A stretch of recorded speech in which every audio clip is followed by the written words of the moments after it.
I lost about 3 inches off my waist in 30 days. I didn't diet any harder. I didn't exercise more. I only fixed one hormone. This hormone is cortisol, your stress hormone, and it might be the reason why your belly fat just won't go away. You could be eating perfectly, exercising every day, but if your cortisol is high, that belly fat stays locked right where it is. In this video, I will show you exactly how I lowered my cortisol naturally, week by week, and also how my belly fat finally started to disappear. First, let me explain what cortisol actually does. We cannot say cortisol is an entirely bad thing. Cortisol wakes you up in the morning. It gives you energy when you need it and helps you respond to challenges. The problem begins when cortisol stays high all day long. Because when you are constantly under stress, your body keeps pumping it. Modern life keeps cortisol high. Work stress, poor sleep, too much coffee, even constantly checking your phone. When cortisol stays high, your body thinks you are in danger. It goes into survival mode. And survival mode means storing fat. This is no ordinary fat,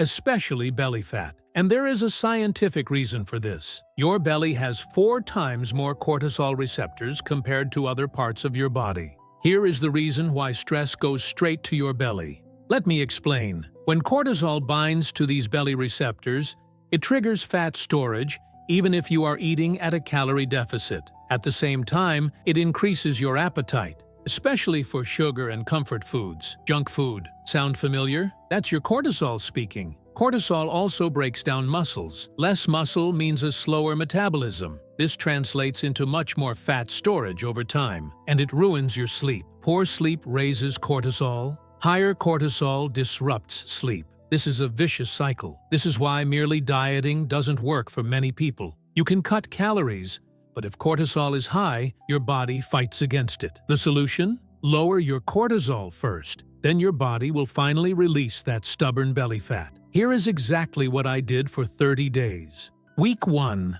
I started with 3 simple changes. Nothing was extreme. Change 1. No phone for the first hour after waking up. Morning phone use immediately spikes cortisol. Instead of scrolling, I spent that hour in daylight and calmness. Just coffee, breakfast, and natural light. Change 2. I reduced my coffee from 4 cups to 2, and I drank nothing after 2 in the afternoon. Caffeine raises cortisol significantly. The first few days were difficult. I felt tired. However, by day 5, my energy truly stabilized. Change 3. A 10-minute deep breathing exercise before bed. Not meditation, just slow and deep breaths. Because taking deep breaths activates your parasympathetic nervous system and calms you down. It directly lowers cortisol. Thus, I fell asleep faster every night. Week 1 results. Better sleep and less afternoon fatigue. No visible change in the belly yet. However, I was feeling different. The scale didn't budge, but my courage didn't break either. I knew that changes in cortisol take time. The real shifts would come with the second week.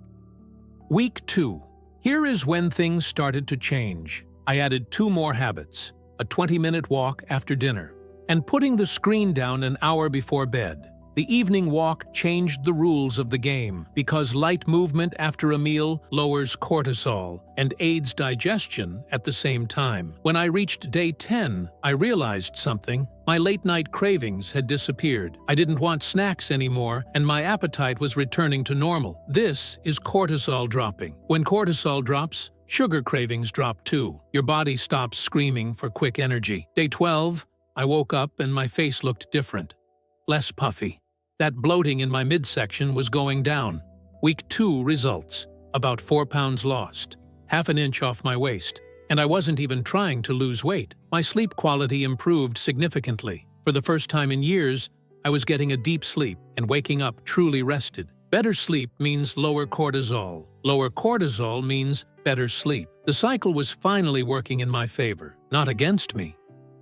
Weeks 3 and 4. This was where the results accelerated. By week 3, the habits had become automatic. I no longer had to think about them. They were just part of my day. My stress response changed. Things that used to bother me didn't hit as hard anymore. Overall, I was feeling calmer. My belly was visibly smaller. It wasn't just less bloated. It had truly shrunk. Stubborn fats were finally being released. Day 30 final measurements, 8 pounds lost in total, 3 inches off my waist, and without counting a single calorie. People started to notice, what are you doing differently? The answer was simple. I reduced my stress, not my food. However, the best result was not physical, it was mental. I felt I was in control, less anxious, more present in the moment. Lowering cortisol didn't just change my body, it changed how I felt inside my body. Here are the 5 most effective ways to lower cortisol, based on what worked for me. Number 1. Getting morning sun within 30 minutes of waking up. This sets your cortisol rhythm exactly as nature intended. High in the mornings, low at night. Number 2. Limit caffeine to mornings only. Drink nothing after 2 in the afternoon. Caffeine keeps cortisol high for hours, especially if you are already stressed. Number 3. Evening walks, 15 to 20 minutes after dinner. Low-intensity movement is one of the fastest natural ways to lower cortisol. Number 4. Take deep breaths before bed, just 5 to 10 minutes. Inhale for 4 seconds. Exhale for 6 seconds. This activates your nervous system, which calms you down. Number 5. Reduce phone use in the morning and evening. These are the times when cortisol is most affected. Create buffer zones away from screens for yourself. You don't have to do all 5 at once. Start with 1 or 2. Add more as they become a habit. Small changes compound exponentially over time. The goal is not zero stress. This is impossible. The goal is to allow cortisol to return to normal by giving your body regular breaks from stress. When cortisol has the time to drop, your body finally receives that signal. You are safe. You can release that belly fat now, and you will. The 30 days I lowered cortisol